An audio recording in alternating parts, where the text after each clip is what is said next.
chapter 4, 16 and 18 is all we're going to read this morning and be with you about 30 minutes. For which cause we faint not. Paul said we faint not, but through our outward man perish, yet the inward man, though our outward man perish, yet the inward man is renewed day by day. Now watch this next verse. For our light, Paul called it light. Sometimes it may seem more than that. But Paul said, for our light affliction, which is but for a moment, watch now, which worketh for us. A light affliction for a moment is working for you. Is that what that said if we kind of just run it together and jam it together like it could be? Far more exceeding an eternal weight of glory. Father, I thank you that even when we don't understand, even, Lord, when we're going through a moment of trial, a moment of tribulation, a moment of pain, a moment that we don't understand, that if we hold to you, we have a promise that it will work for us a far better weight in glory than the pain was here. I ask you now, Lord, to bless the word today. Forgive us in Jesus' name. Amen. Let me come down and stay down.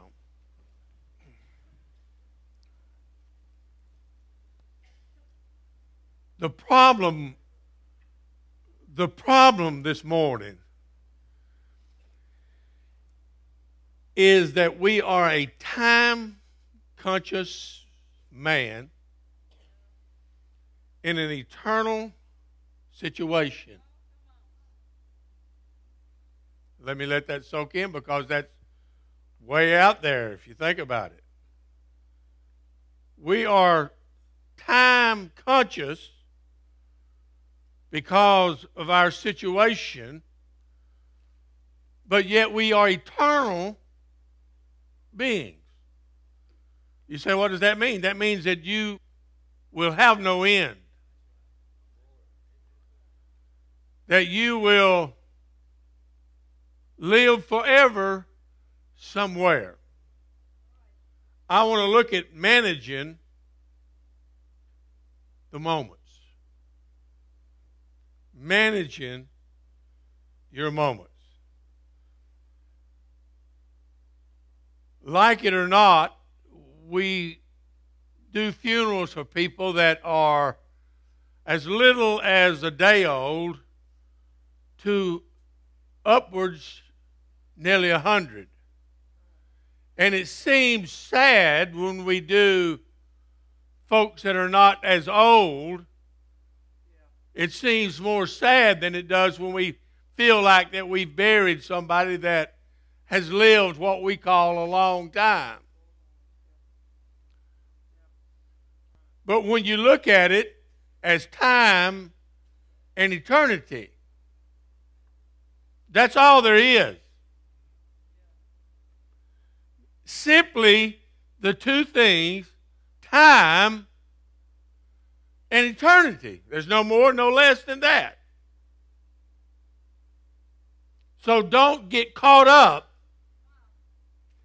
in time and miss the moment.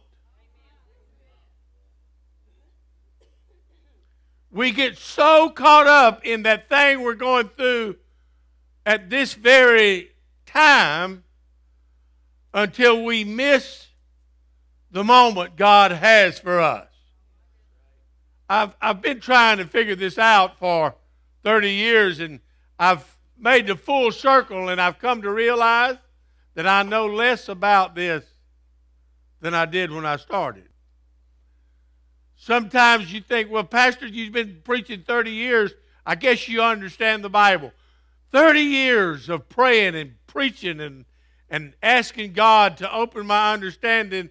Every day I find the Bible, the Word of God, more of a great mystery that God reveals to us as we walk from glory to glory to glory in God's presence. Our lives are, we think, justified by the years that God lets us live. Now, I'm serious when I say this to you. I never dreamed I would reach the age of 70. Somebody said, well, I planned to. I didn't. No, I'm being honest with you. And the way I started my life and led and lived the first half of my life, I probably shouldn't have lived to be 70. But I did. And so now I find myself looking, I would have done better back there. And maybe I wouldn't struggle like I seem to do sometime here. But it's not years. I say this in a lot of the funerals that I preach. It's not years. It doesn't matter whether you're 5, 55, or 105. That's not your life. Because you're an eternal being. You're going to always be. Do you understand when you became a living soul in your mother's womb that you were and you always will be, and nothing will ever stop that, and 10 million years from now, you will still be?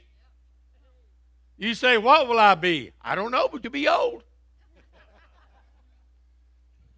But you will be eternal. And so therefore, if your life is not made up of all these years, and it's not really matters how many days you might get in 70 years, or by reason of strength 75, my wife has started telling me,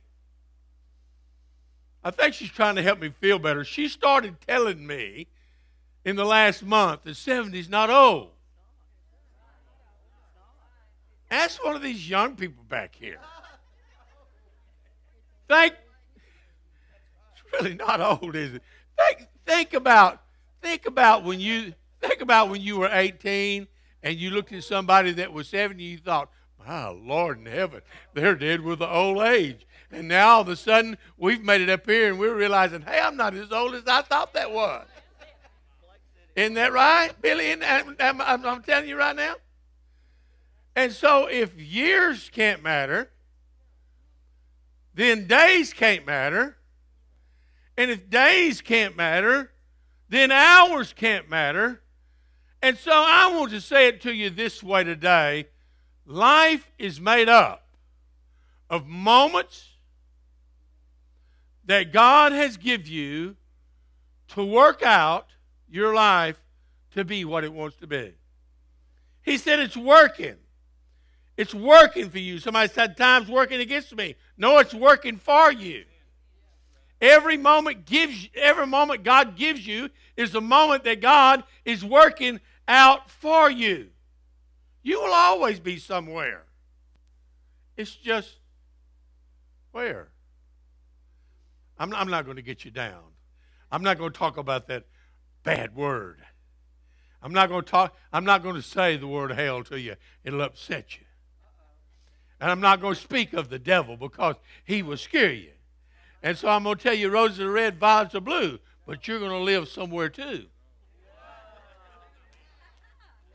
And whether it be in heaven or whether it be in hell will depend on what you do with your moments that God has allowed you to be here. Manage. Manage. That means take care of. I wish I would have taken care of my moments better. But I'm not going to live my life in that other word called regrets. I'm not going to do that. The moments that we meet are made or missed.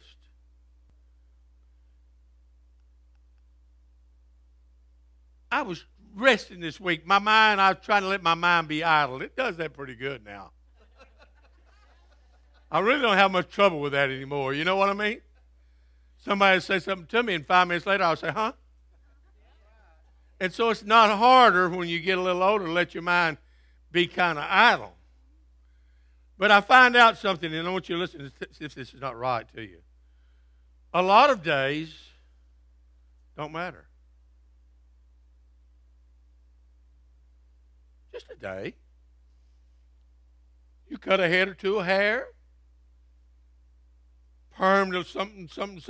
You help somebody get up, stand up, and walk off. You taught somebody at school. You did something that day, but that's what you plan to do tomorrow. So it really doesn't, it's not earth-shattering. And sometimes you might live a whole week with just having days and hours. Nothing earth-shattering. But then, all of a sudden, not expecting it, not prepared for it, not looking for it, you will meet a moment face to face that will change your life. That's what I want to talk about. I don't want to talk about your ordinary day where you worked all day and you come home tired. Join the crowd. I don't even have to work to be tired. I get up tired. I go to bed tired. I'm tired somewhere in between.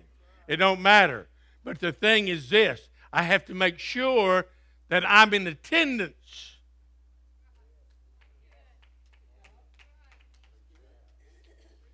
You got to stop having days that you don't attend. That's what's wrong with these folks now. You see them, they interview them and talk to them. I don't know where they find these folks. Have you seen these folks that they interview on the news? They ask them something and they didn't know how to get out of the rain yesterday, so I don't know how they're going to know what that question is you just asked them. They haven't been in attendance of a day in 5 years. The only thing they can tell you is marijuana is legal in Colorado. Are y'all hearing me? These are the folks that's fixing to be leading you in another 4 or 5 years. You might should wake up and smell the coffee. What I'm telling you is your life is spinning on. The longer it goes, the older you get, the faster it gets, and a lot of days don't matter, but every now and then you have a moment that matters and a moment that makes a difference. So then that's why I should say opportunities. Let me just put it this way. There's 3 kinds of those. 1 and 2 or 1 and 3 you can't do anything about, but I'm going to tell you about them. In those moments, opportunity number 1 is past. It's over. You made it, you missed it. It's over. You can't go back and get it. And then opportunity number 3 is the future, and it might not ever get here. And so the only moment that really matters is the moment that's in your present. Right now. Right here in the right now and now. What you're going to do with this moment. Well, I'm going to do it tomorrow. You think so? I hope you have it. I should have done it yesterday. Forget it. Can't go back. Have you ever said anything you wish to God you hadn't said? Oh, I know you hadn't. Only preachers do that. We say things and it gets out of our mouth and we start trying to grab it when it gets here because we know we should have kept it, and we start trying to shove it back in, but it's gone.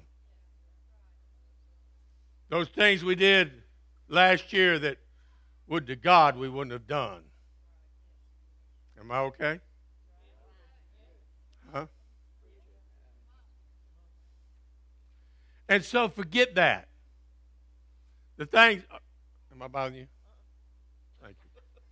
Just want to make sure. If y'all want to finish.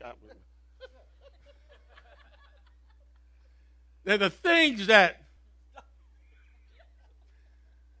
Well, I'm trying to hear what you're saying. I'm missing what you're saying. You going home with me? I want you to have lunch with me today. We're going to take a nap when we get through the lunch, and you're going to stay with me till church time. I know. Somebody's going to have to go with me. And then you think, well, that is gone, so I'm going to do this over here sometime later when I want to. A more convenient season, I believe, is what one of the kings called it. And you don't ever get that season. So our destinies are today, right now.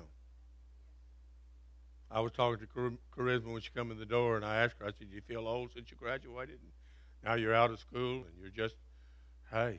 And she said, no. The moments made are missed. Some moments matter and some don't. It's just the ones that do matter that you need to get a hold of. How you deal with the moments of your life. My granddaddy told me a story. He claimed it to be true. My big daddy, so I'll tell it to you just like he did.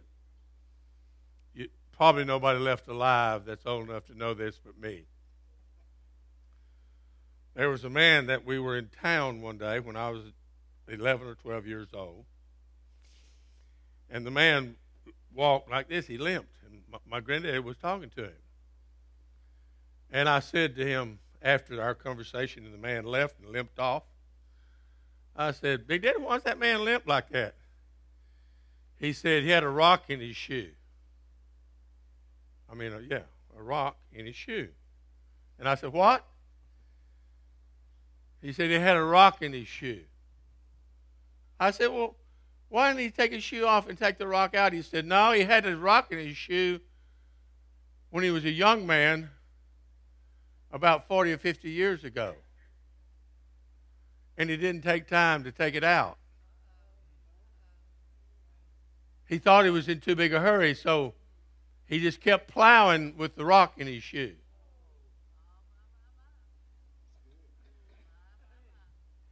And he said, finally, at the end of the day, when he made his day, he stopped and took the rock out of his shoe, but he said it bruised his foot and it got infected.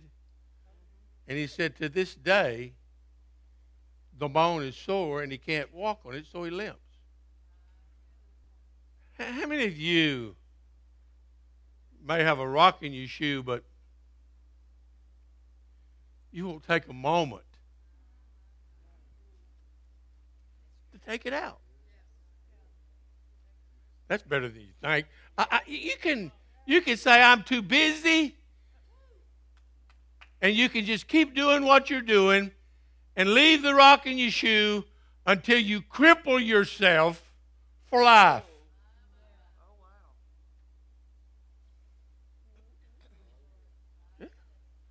I guess the guy probably is not limping in heaven, but he limped all of his life from the time he was in his early 20s because he couldn't stop plowing long enough to deal with the rock in his shoe.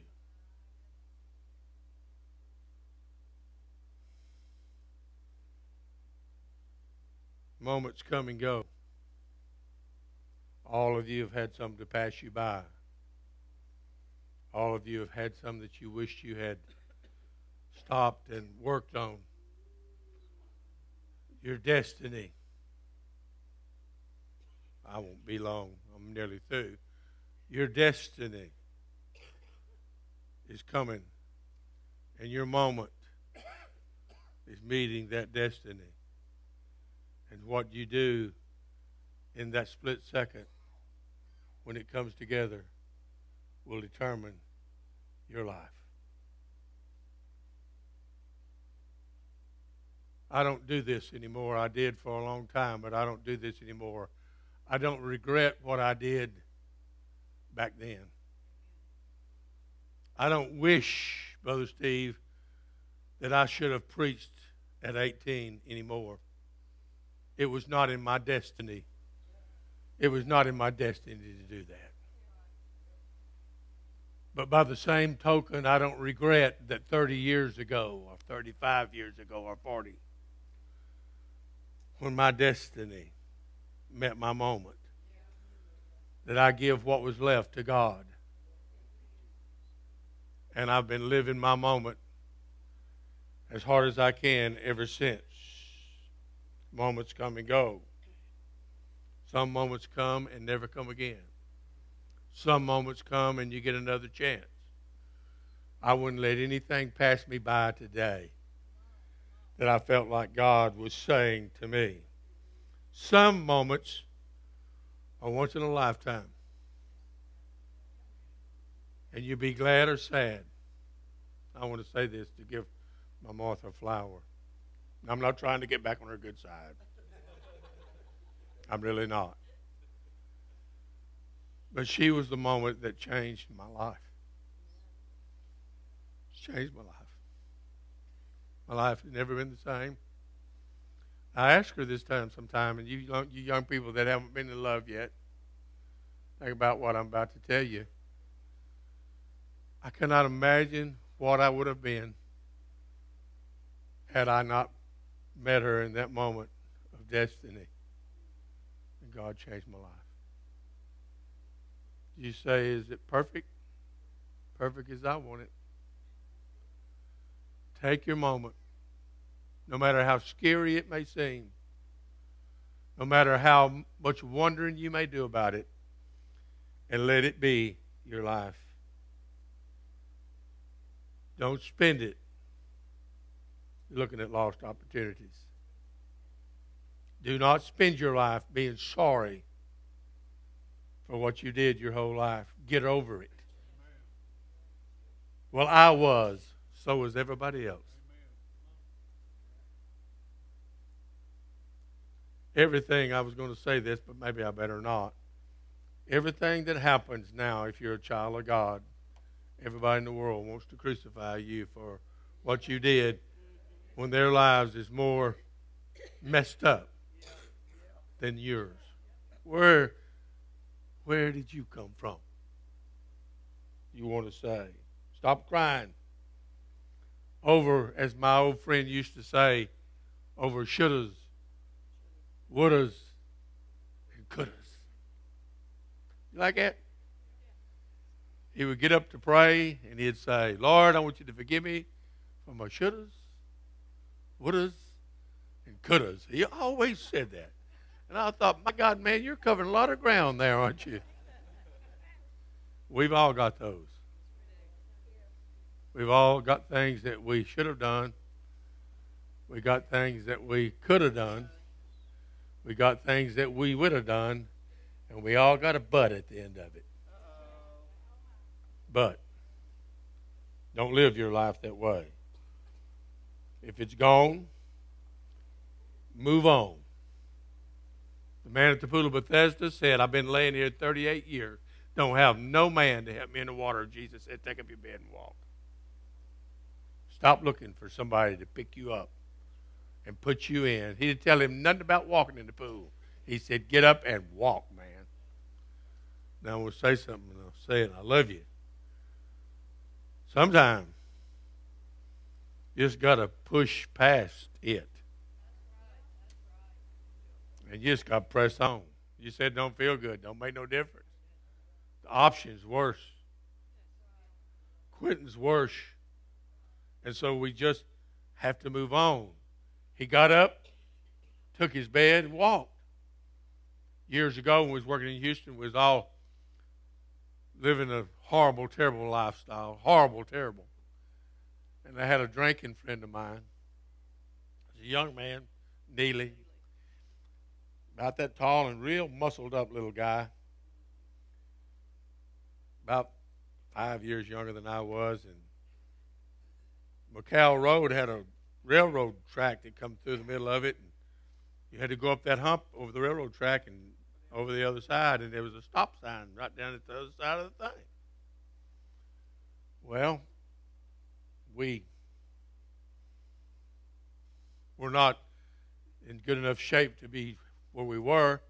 And so this sitting out there at the bottom of the railroad track. Neely, he pulled up there and stopped at the stop sign. This old woman, come over the stop sign, about 45, and in the air she went and hit him right in the back of the trunk. Knocked him all out in the road, and he fell out of the car on the ground laying there moaning. I never forget what this woman said. She walked up to him and said, "Son, are you all right?" And he said, "No, my back's, I think my back's broke." She said, "I ain't got a lick of insurance, son. You just well get up."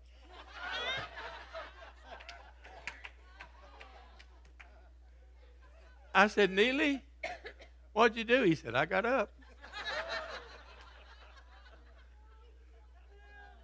So sometimes, you just got to get up and go on. Let me just give you two more quick little things I think will help you. Sometimes when you don't have a moment, you have to make a moment. You say, "What do you mean?" You can't manage it without making it. And so sometimes you said, "I don't have a moment." Make one. Sometimes you have to make one. You know what Bartimaeus did? He made a moment. He asked them when Jesus was coming to town and he was blind, he asked them, they said, "Is Jesus, who is that?" And they said, "Jesus, he's coming to town, coming down that road over there." And Bartimaeus said, "I want to see him." They said, "He ain't got time for you." And he said, "I need to see him." And he said, "He ain't got time for you." Read the story. Said he's going into town, he ain't got time for you. Just leave it alone. And the crowd got closer, they got a little bit louder, and Bartimaeus said, "Jesus? Is that you?" The crowd just kept right on moving. He thought, well, this might be my moment. And so he said, "Jesus! Hey, is that you?" Just kept right on moving. Have you ever been in a deal like that? And finally, when it got up where he feel like, man, he's got to be real close because it's so loud, he said, "Thou son of David, will you have mercy on me?" And he made his moment. And Jesus stopped and said, "What would you have me do?" I submit to you, had he not made that moment, it might not have ever happened. And he said, "Lord, that I might receive my sight." He said, "Get it." So if you say, "I haven't had a moment and I don't know when," make you one. Quit crying and whining and carrying on and make you a moment. Make you a good one. You make enough bad ones? Huh? Have you ever thought about how much more energy it takes to whine than it does to shine? It takes a lot more. Have you ever asked anybody how they're feeling and you wish you hadn't asked them in 30 seconds because you knew you asked the wrong thing? You're saying to yourself, "I don't know how I got into this." You're like the monkey that uncorked the pig. You're trying to get that thing closed. Sometimes you just have to crawl for it. Sometimes you just have to call for it. But whatever you do, don't miss it. You remember what the lady told Jesus when she came to him and told him, said, "Lord, said my daughter has the devil, and I need you to fix her up, Lord." And he said, "It's not right. I can't do that right now." He said, "I'm just sent to the lost sheep of the house of Israel." And he said, "Really?" He said, "You're not even Jewish." He said, "You're really a dog." And you know what? She didn't get puffed up and quit church. You know what she said? She said, "You're right. I really don't have any right to ask you this." So she said, "Let me put it to you this way. Even the dogs desire the crumbs that fall from the master's table." And she picked up enough crumbs to get her daughter well. You remember what Mary said whenever they told Jesus they wanted some wine for the first miracle? And Jesus told him, he said, "It's not my time yet." Do you know Mama didn't even listen to him? It's like when you talk to somebody and you talk to them and told them what you want to tell them and you knew they didn't hear a word of it. They come back and ask you, your kids don't do that to you? It's like you tell them something and they hear you. They just didn't, you hadn't said what they wanted to hear yet. And so you know what she said when he said, "It's not my time yet. I can't do this yet." You know what? She looked around at the people and she said, do what he says to do because he's going to do what I told him to do. She made that moment. She made that moment. Maybe you may need to make one. Maybe you say, I've tried everything. I've prayed about it. I've worried about it. I've thought about it. Am I out of time? I prayed about it. I got 1 minute. Thank you. I prayed about it, thought about it. Maybe you may just need to make it. Don't let nothing change you. Your moment, listen to this. Don't let your moment change you. Don't try to change your moment. Just face it. And let God bless you right in the middle of it and take care of you through it. Just seize that moment. I'm through.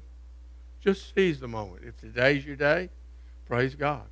If I was dying with something, we've got a cousin right now that's dying with a brain tumor. They took it out a few months ago and it come back twice as big, twice as fast, twice as furious. Now they're going to try to send him somewhere to maybe have some kind of experimental thing done. Great Christian of God. You know, maybe, Sister Pat, maybe they need to make their moment. Maybe he needs to make his moment. He's a man of God.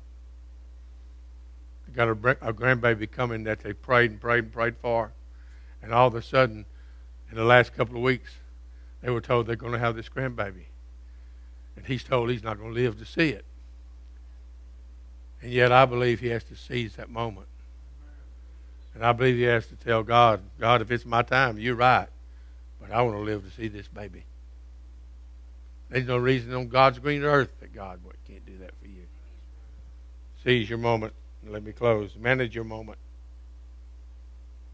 What the lady with adultery say? Who touched me? The issue of blood. Who touched me? Go for your moment. It's your day. It's your moment. It's your blessing. It's your destiny. If God has spoke to you, don't be afraid. Don't be afraid of the moment. I'm through. I love basketball. I love to watch basketball. A lot of people make fun of me because I get, man, I'm telling you something. I get excited. Me and Martha get to watch that basketball game. I watched about 15 of them, and she's tired of them, and I'm still ready to go. But there's always one or two people. Think about this, Danny. You watch sports all your life. There's always, on a team, there's always one or two people that love the moment. They want that. And yet there's the other, on a basketball team, there's the other four. They're saying, don't give me that ball. I don't want to be responsible for missing that last shot. But there's always that guy that said, man, this is my moment. Give me that ball, and that dude can be at the half-court line, and he's going to shoot it because he said, that's my moment, and I'm going to shoot it. You said, does he always make it? Most of the time. Because they live for that moment. Child of God, maybe it's your moment. Maybe you should live to seize your moment. The day of your healing, the day of your deliverance, the day of your forgiveness, the day to turn loose of that thing that's drug you down, whatever it might be. Manage your moment in a way that it will bring victory to your life and not